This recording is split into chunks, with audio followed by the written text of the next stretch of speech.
Hammani bitta muammosi bor. Любой odam to'xtasangiz muammosi kelib chiqadi. To'xtang aka. Siz nimadan his qilyapsiz hozir? Shu bir normal ish yo'q aka. Ishmi? Voy, bu odam ishi juda hal. Ishni o'zi bilasizmi? Yo'q, bilmasam. Voy, shundoq kiring.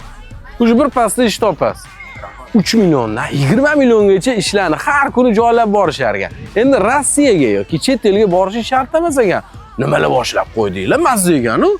Telegramda ham, Instagram kanallarida ham kirasiz. Instagram, Telegram farqi yo'q. Ishlar o'z deb yozsangiz Nodirxo'jaga bitta chiqadi. Ishlar o'z kanalini o'zi chiqadi. Har kuni 40 tadan oshiq Telegram kanalimizda, Instagramlarimizda har kuni bittadan post qo'yib borilyapti. Ishchi borib, ish beruvchi bilan gaplashib, ishxonani ko'rish shart emas. Instagram profilimizda hammasi yoritib boryapmiz.